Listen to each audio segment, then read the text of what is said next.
Trigger warning. If you feel that you need to protect yourself, absolutely take care of yourself first, because there are a lot of stuff that might trigger you in this particular video.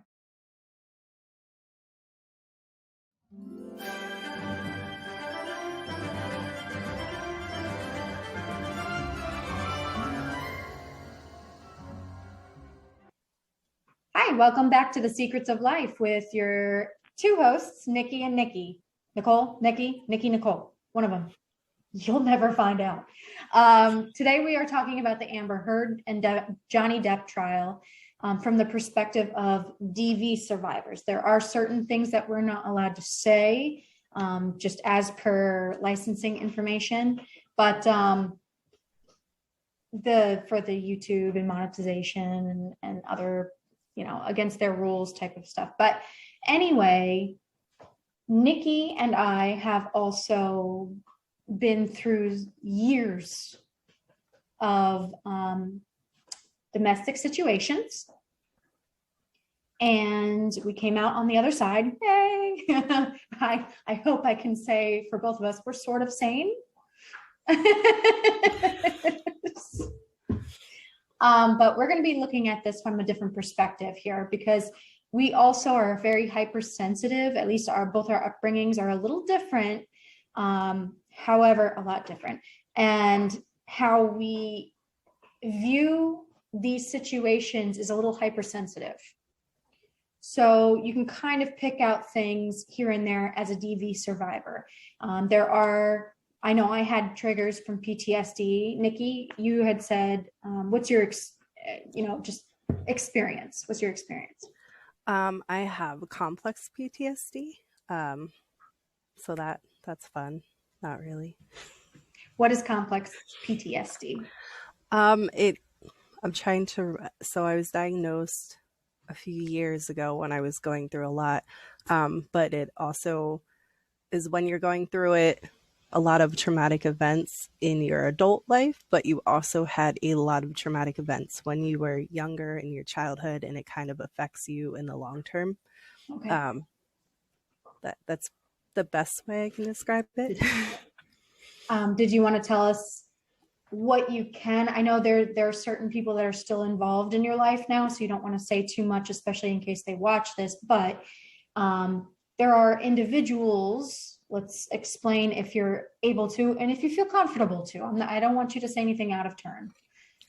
What was your experience? I have a lot of experience in childhood with physical situations. I moved around a lot. It wasn't just, DV, but it was also like moving around a lot. I was in foster home. I was adopted. I went through a lot of different families throughout my life. Each came with their own set of situations. So I also had childhood SA. I don't know if that's something that we can say. Okay. I know what you're talking about. Yeah. Okay. As well as adulthood. I've dealt with partnerships in drug use. I think we can say that. Addiction. So yes, I've dealt with addictions. And was it you addictions, or was it the individuals? The other side. Okay. I built up a bit of a habit of codependency throughout life, so I kind of tended to attract people that are also, yes, in their own way. So we kind of, learned how to work with one another, not in the healthiest of ways. Got it. And how are you still dealing with certain aspects, or? Yes. And it is long-term. So you do deal with it. Yes. When you're younger, and then like when I had a diagnosis and then I had to sit there and talk with my therapist about everything, I kind of was like, nope, I'm good. But thank you for letting me know. So there's a lot to it, because over time you have to come out of your shell. My mistreater is still alive, and I don't care. So I don't have to deal with him. I could give two craps.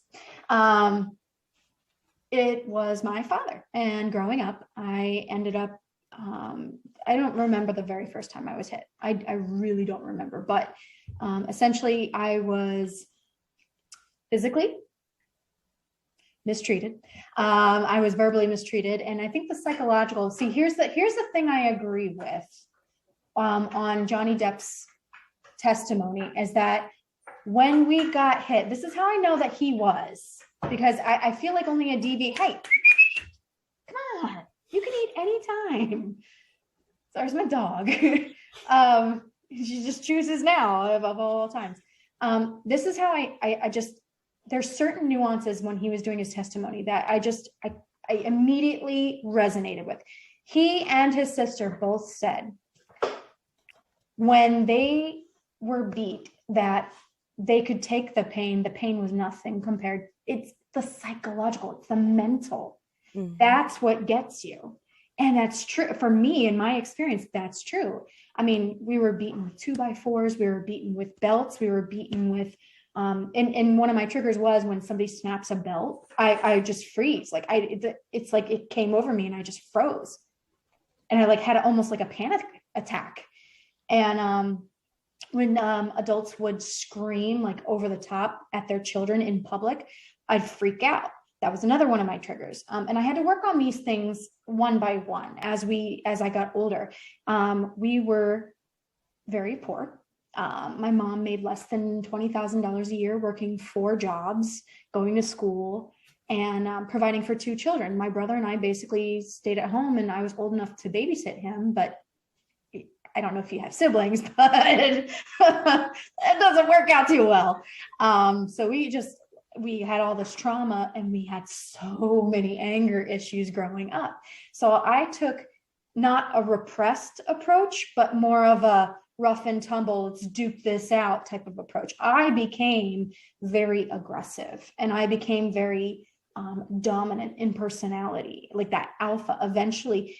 But it's funny because the dynamic, when there's certain types of males, I go back into that dynamic. I shrink back into that young self of mine that sits there and cowers and goes, yes, sir, whatever you want, sir. Yep, I'll do whatever you want. And it's like, oh my God, it's like going back to your high school reunion and you go right back into that nerdy self that was going through high school again. That type of feeling, like a flashback, like going back in time, and now you're in the same place that you were. So there was a lot of, my father would choke us. He threw us down the stairs. I was kicked in the ribs. He would drill holes in a 2x4 to swing harder and hit faster, in his words. He beat the crap out of us, essentially. And I know I keep saying that. And it was all for little things. And I noticed that we called him Dr. Jekyll, Mr. Hyde. And this is something that I can also resonate with, that personality changes. Remember you said the hypersensitivity to somebody's demeanor, and you just sense it right away. And my father, it was like walking on eggshells. You do. And I'm sure in your case, you were also. You walk on eggshells. What mood are they in? How are they feeling today? Can I bring up certain subjects? Am I going to get yelled at? And you kind of look away and yep. Somebody who's dominant tends to stare straight at you. Like they want that respect. They want that acknowledgement. Don't look away from me. I'm telling you to do something. So when I noticed in her testimony yesterday and today, and we'll play some in a second, that Amber Heard kept staring straight at the jury when she was saying, like, a lot, actually. Most of it was staring straight at them. So it wasn't really remembering. It was like really staring, like I'm willing you to look at me to really. And if you notice, Johnny Depp was kind of staring down at his desk most of the time. Mm. Now, again, they're actors, and you did make up a good point. They're both smart. So they could be just doing their research on how one acts and one doesn't act, and they're putting themselves in that position. That's potentially what they're doing. But there are also other nuances, and I would like to play some things for you. So now that you got a background, and I'll put some timestamps down there for us. I'm going to start and stop a couple of times and get both of our thoughts on it. Just from what we've gone through and what we've experienced, and what resonates and what makes sense, so to speak, and what, we'll see what we got. Let me share my screen. Border of Beverly Hills and West Hollywood. So she's just remembering. Cul-de-sac. And we called it. Her face is relaxed. That was the name of it. She's kind of looking back and forth and trying to remember. 5 houses. It could be 4, all, effectively, he had the whole street. Then he had about 5 penthouses downtown on the same floor of the Eastern Columbia building, which you've heard about, the ECB. And Sweetser was. So she doesn't have anything to lie about. This looks pretty natural, pretty genuine. Houses was like a whole house was very man cave. It was a studio, and it was where we music, hung out, and we spent some time in there. But that was effectively Johnny's, place, and then there was the downtown place. All right, so they were effectively empty, save for some furniture and one of Johnny's friends, Isaac. Who you met, and he lived there at some point before Johnny and I eventually decided to move in together. Johnny and I. So she's still living it. Isaac lived in the penthouses. The rest of them were. Yeah. So she's looking at her lawyer. She's looking back to the jury. She's still kind of doing in remembrance. I was very, very, very, very close to. Her features are normal. They're doing slight changes. Kindly insisted on moving her into this penthouse, and of course she said no for the first few times, but he insisted and said they were empty. We'd love to have her move down there, and he shrugs. Not a big my deal. best friend downtown. This is a very neutral conversation too, I'm noticing. The problem is it's like 30, 45 minutes from West Hollywood, where my place was, which we call Orange at the time. So when did you move into the penthouse? Shortly after he moved Rocky, my best friend, into the penthouse. So she was in one of these empty-ish apartments, and empty-ish. And somewhere around that time, I think it took me some time actually, but after that, I eventually agreed to move in with him and give up my place, although that made me pretty nervous. So there's that narration. We're in this relationship that was very serious, and we were constantly traveling. Also, as another part of it, is we were in LA for a matter of days or weeks. I'd go do a job, he'd go do a job, I'd come back for a photo shoot or red carpet, go on a location, go visit him on a location. And there was an incredible amount of travel and movement. So we weren't really, again, living the day-to-day that you might normally with a partner, where you have a home, you move in together and you have one home. We didn't have that. It was. Okay, so before we continue, would you agree that this is her? This is her being genuine. Yeah, it seems like, because she's just giving information that's not really, it's not prevalent. Is it important? I was kind of confused as to why we went on with this one a little bit longer. I wanted to see her natural self, like a baseline for her. Oh, no, not you. I meant them. Oh, well, if you're going to question me. Okay, so now let's see what other questions. And I feel like so that was normal. This is like a baseline. This sounds normal. The cadence, the pattern. It was this, it was that. She was thinking, she was going back and forth, but it was slight emotional movements. Now, I might take you to September of 2013. What were you filming there? London Fields? leading. Objection. I just started. All right. Did there come a time that you became engaged, Mr. Depp? Nope. Well, yeah, it was difficult because in that role was a very difficult role. Every time, every scene that involved Deep sexuality or romance was like, I'd look at that on the page and it felt like I'd feel my gut tighten because I knew it was going to be an issue. But So now she's a little more Johnny exaggerated. dropped me off. I gave him the script. I sent him pictures of what I was wearing, my wardrobe fittings. I sent him everything. Biting her lip. I shared my script with his team, and the fighting eventually kind of minimized. It was clear I was going to do this job, and I told myself I had. And now she's just staring at the jury. And Johnny had to go to London, I think, for some pre-production stuff for a movie he was going to do a smaller part in. I think it's called. I think this was Into the Woods. Is my best guess. So he dropped me off in London, and when he dropped me off in London, we had a few days at this hotel that we first, what consummated our relationship in, was Okay. That's a weird,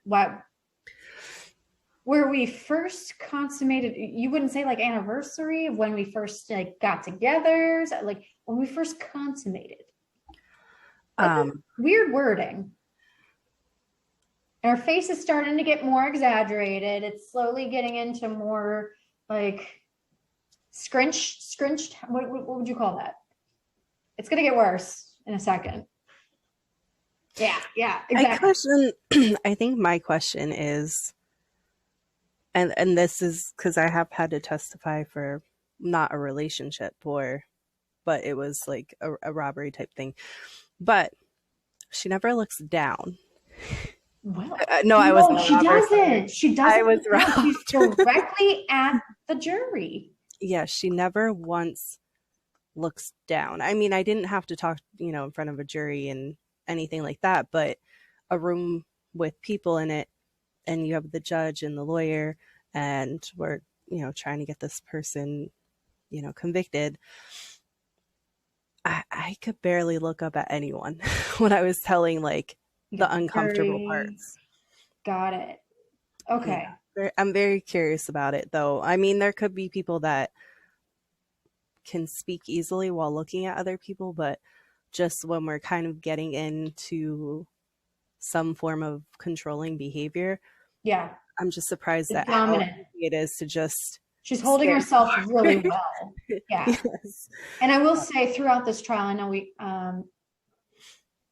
we have like 10 minutes left according to this thing. So, but I know according to the trial itself, and I've watched both days, is very inconsistent. There's a lot of fluff added to the testimony, and she's saying so much, but she's not saying anything, not really. So I'm going to continue just to show them more facial expressions, and we'll see. We'll discuss. On the London press tour, our relationship developed. That was the same hotel, and we were in. She doesn't really tell how she feels either. Which is Johnny liked to be in the same room, and it was really sweet. He got down on one knee and said, "I want you to be my girl forever, my woman, my girl." She's not remembering any of this. This is all rhetoric. He said he wanted to spend every. She looks disgusted. He promised me. I feel like she's trying to muster that I would wake emotion up, smile, that would be his goal. And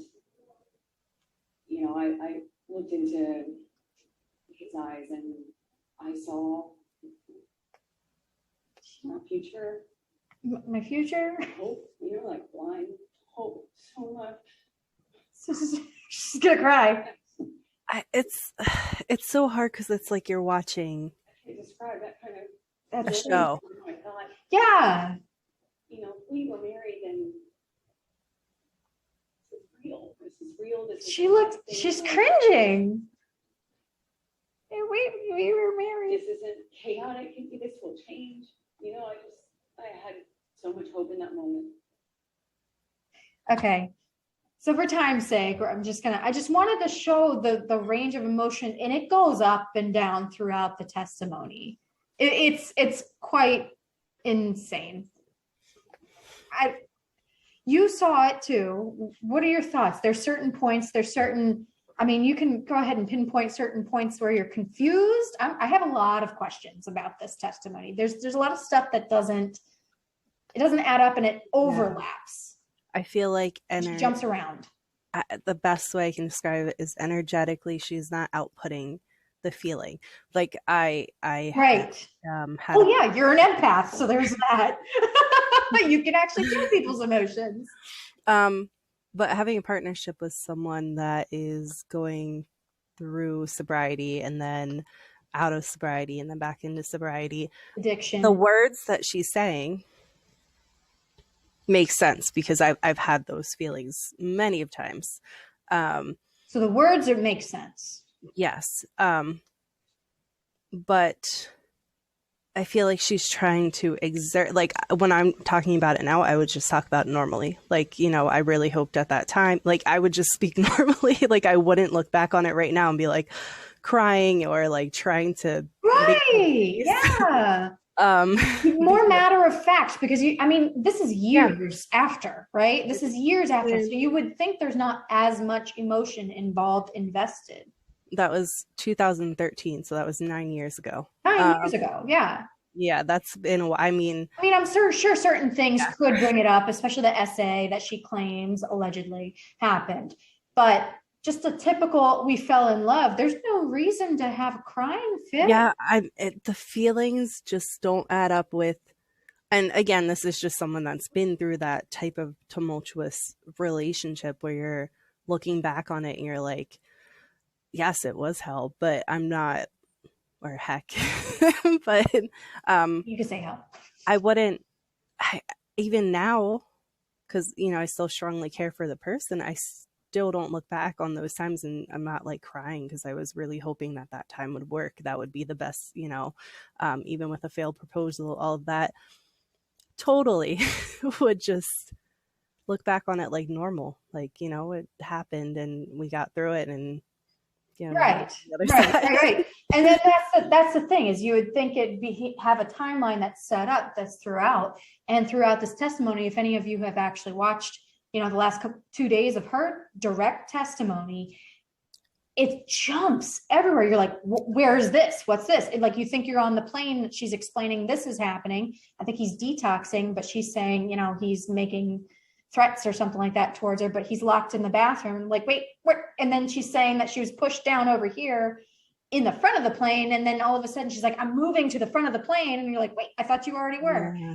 It's all over the place. And then all of a sudden she's in a hotel. And then all of a sudden she's here. And then she's there. And then she says, and then he said things, but I'm not going to repeat it. And like, this is the time to repeat it. It's a testimony. I'm not going to lie. Exactly what you're doing. I might get flustered when I go back and I try to memorize things and I might be all over the place. But I also am super apologetic during that time just because I've learned to be super apologetic. So I will apologize a million times when I'm recollecting. And see, that's something you don't see her do. She doesn't really apologize. Yeah. And I've seen, there was a couple of things that kind of stood out. She had said that he slapped her, but it didn't hurt. Oh yeah. I'm like, okay, yeah. So he went like this, like, but it didn't hurt. So I'm wondering, is that the dominant personality coming out and saying like, I'm tough enough, like it's not going to bother me any, but I was just embarrassed. So she talks a lot about materials. She talks a lot about being embarrassed, her pride, her ego. She talks a lot about details when it comes to the diamond ring or the houses, the luxury items. And then she uses certain words to make him sound like he's controlling her every move, that he's doing this, that, and the other, and that she didn't do anything wrong. When we have evidence of the tapes, we have evidence of so many pictures and testimonies of people that are around. That was the other thing. She names a lot. She says there's witnesses. Mm-hmm. She will not name any of them. Yeah. That's weird, except for one person who's already dead, God rest his soul, Jerry Judge.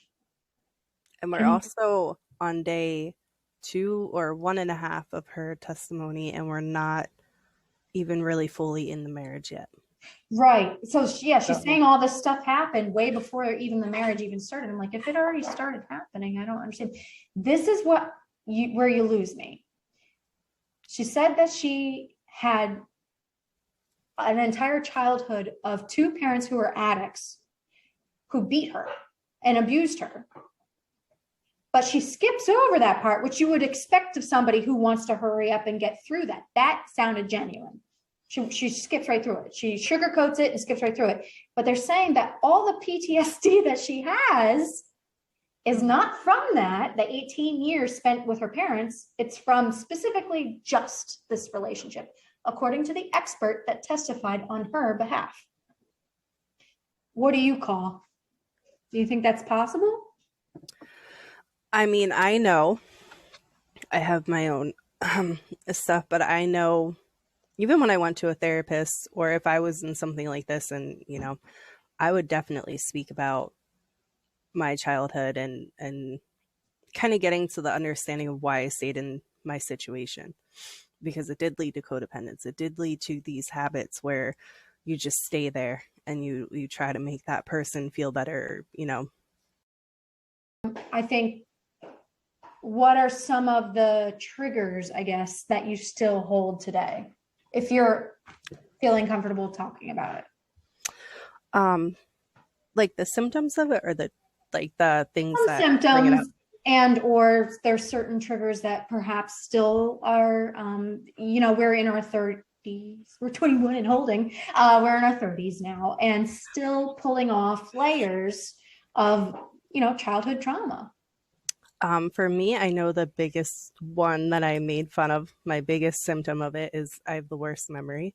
I can go through huge events and I could remember the smallest parts of it. I could still go through arguments and things like that, and I'll remember like maybe a couple of phrases, but it could be like a really big thing, but I only remember certain parts of it. So that's not really helpful when you're trying to learn and grow from things. I kind of disassociate from things very easily. So if I'm very, very stressed, I check out. I just kind of, go into my own world. Into your shell. Yeah. Yes, it's interesting. So I'll disappear for a bit. I love everyone. I talk to everyone when I can, but there are times where I just kind of, Nicole knows all about this. And then I come out of my shell and talk to everyone again. Yeah. I'll check in with her from time to time and be like, hey, just let me know when you decide to come, back from hermiting. Because you need it. You need to decompress. There are times where it's just too much. Yeah. And that's another thing. You become very empathic to other people. So you sense, you can maybe you did in your experience. I did.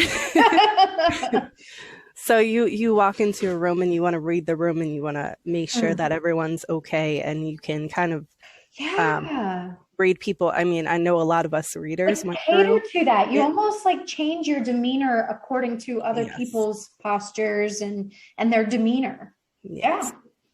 Yeah. I went through that as an oracle reader, because I was like, I can read people very easily and I can see what's going on. But then I realized, because this was coinciding when I found out I had complex PTSD a little bit after, and I'm like, but am I a fraud because I can read people? And I learned it from unhealthy habits of, walking into a room. I'm sorry, my cat is at my feet. And she's, you're fine. Walking into a room and just being able to read who's feeling what at what time. It's very hard to go to family functions, because there's a lot of people in my family, but it's hard to go into public. I sweat a lot. That's always what I laugh about. Anxiety? Yeah, I get high anxiety. I start to sweat. Oh, wow. Going to a place like Walmart, interesting. Oh, yeah. Yeah, you almost feel like claustrophobic. Yes. If you were to currently, you're in your 30s, if you were to currently, with all the work that you've done so far, be in front of your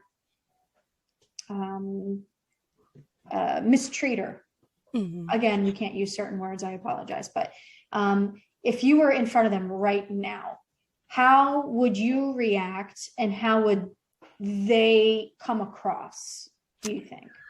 I feel like it's different upon the year. So when I was a kid, like I'm getting in touch with my original family, your birth family.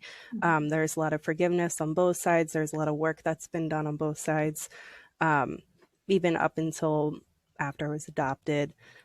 So like in my childhood, we've had time to heal. We've worked on things. We've kind of moved past them for the most part. I'm looking for posture, like how's your demeanor in the moment versus now? Because it's a good comparison to what we have to talk about with Amber Heard and Johnny Depp. Well, it's a conversation opener, essentially.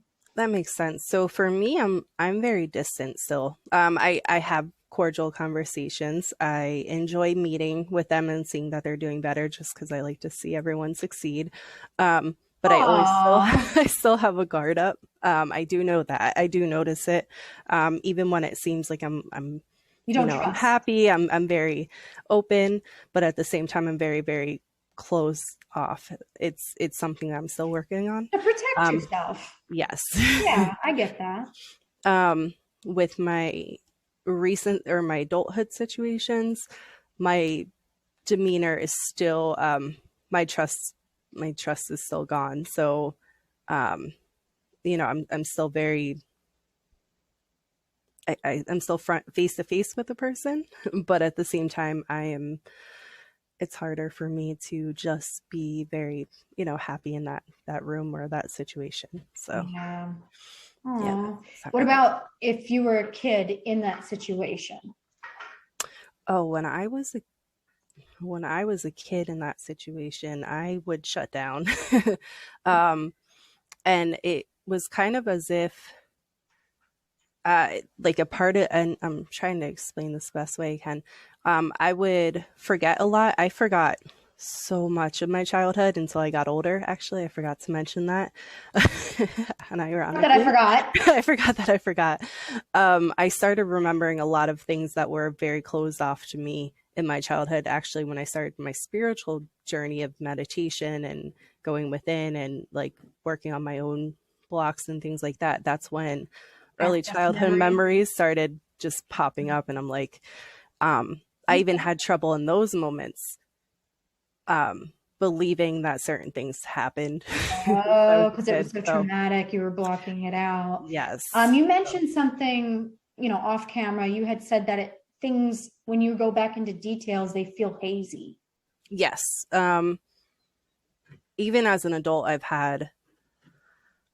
I'm still working with I'm working through DV experiences when I'm older. Yeah. And I've had some pretty rough disagreements. And ill treatment. There you go. In those situations, they're not, I can only remember bits and pieces of it. Like the things that really, really, really stuck out to me, as like betrayal, or like there's a feeling really fully with that, but the in between I can't remember. So I can't remember how we got from one room to the other, or how we got from one spot to the other. What the argument was even about, that type of stuff. Okay, all right, yeah. There's certain details that are just completely closed off. Yes. I totally get you on that. Thank you for joining us for our part 1 of, it looks like it's going to be a series of us as DV survivors, as what we've experienced, our reaction to what's going on. It's I think at the very core of this, it really opens up the dialogue. Yes, it might be a circus. Yes, it's kind of crazy that they're throwing all this stuff out in the wind, but they're not the only ones. And I think that that's something to keep in mind, that there is more to this, and a lot of conversations that need to be had for people to heal. So I think that's the most important part. Make sure you like, subscribe, and comment to us below. What do you think? What do you think's going on? And in a semi-PC manner, please. Let's not go off the rails, but let us know what you think. I think that that's important, to have that open conversation. And if you disagree with somebody, just maybe say that. I disagree. I think that XYZ. And everyone is entitled to their opinion. It's okay. We can agree to disagree. All right. Thank you so much. Thank you for joining us, and make sure you check out our other videos.